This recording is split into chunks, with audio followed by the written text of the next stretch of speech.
আজকে আমরা শিখব বেসিক এক্সেল ক্লাস 1। প্রথমে একটা এমএস এক্সেল শীট নিব। মাউসের রাইট বাটনে ক্লিক করে নিউতে যাব। একটু নিচে দেখবেন মাইক্রোসফট অফিস এক্সেল ওয়ার্কশিট। আমরা এটাকে রিনেম করে নিব বেসিক এক্সেল ক্লাস 1। এটা আমরা ওপেন করব। এই শীটটিকে বলা হয় এমএস এক্সেল ওয়ার্কশিট।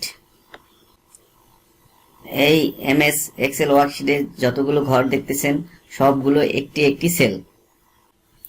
এটা হচ্ছে সেভ বাটন, এখানে ক্লিক করে ফাইলটি সেভ করে নেব।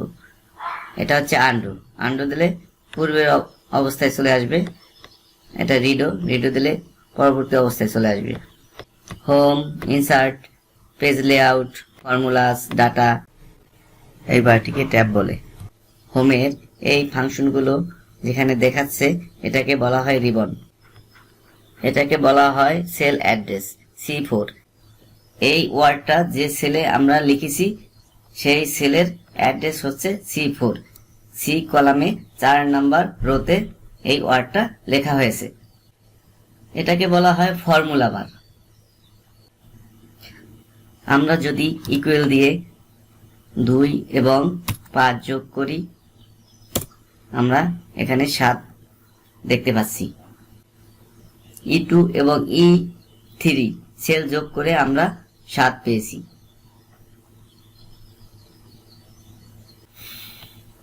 এখানে দেখতে পাচ্ছি A B C D E F G, এগুলোকে বলা হয় কলাম নেম। এগুলো প্রত্যেকটি একটি একটি কলাম। এগুলো হচ্ছে রো নাম্বার, প্রত্যেকটি একটি একটি রো। মাইক্রোসফট এক্সেল 2007 থেকে 2016 টোটাল কলাম সংখ্যা 16,384 এবং টোটাল রো সংখ্যা 10,48,576। এখন আমরা বেশি কিছু ফর্মুলা শিখব। আমরা কয়েকজনের নাম লিখলাম, আমি তাদের মার্কগুলো বসিয়ে নিলাম। এখন আমি এটাকে টোটাল যোগ করব।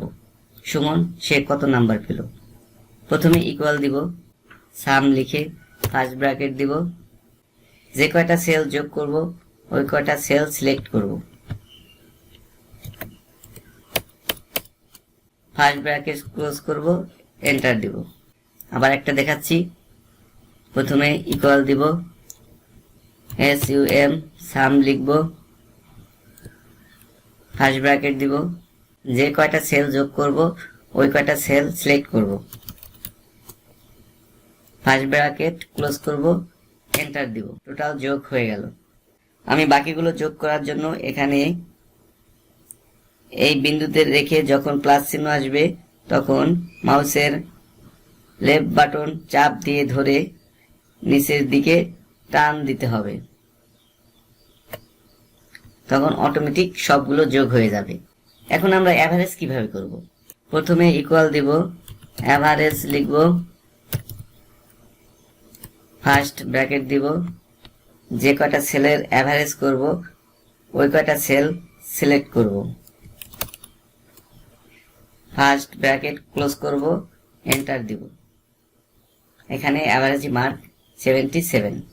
এখানে এই বিন্দুতে মাউসটা নিয়ে এখানে যখন প্লাস চিহ্ন আসবে তখন মাউসের লেফট বাটন চাপ দিয়ে ধরে নিচের দিকে টান দিব। এখন আমরা দেখব হাইয়েস্ট মার্ক কত পেয়েছে। এটা চেক করার জন্য একটা ফর্মুলা ইউজ করব। প্রথমে ইকুয়াল দিব, ম্যাক্স লিখে ফার্স্ট ব্র্যাকেট দিব। যে কয়টা সেল থেকে আমি সর্বোচ্চ নাম্বারটা নিতে চাচ্ছি সেই সেলগুলো আমি সিলেক্ট করব এবং ফার্স্ট ব্র্যাকেট ক্লোজ করব, এন্টার দিব। এখানে সর্বোচ্চ নাম্বার 83। এখানে সুমন সর্বোচ্চ নাম্বার পেয়েছে 83।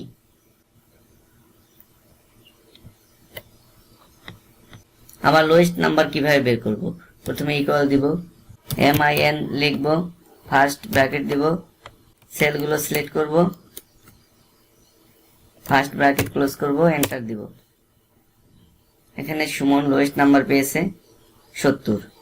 এখানে আমরা চেক করে দেখতে পারি যে তার লোয়েস্ট নাম্বার কত। এখানে সৌরভ লোয়েস্ট নাম্বার পেয়েছে 78। আমরা এখানে চেক করে দেখতে পারি যে তার লোয়েস্ট নাম্বার 78। ধন্যবাদ সবাইকে মনোযোগ দিয়ে দেখার জন্য। পরবর্তী ক্লাস পেতে এখনই সাবস্ক্রাইব করুন।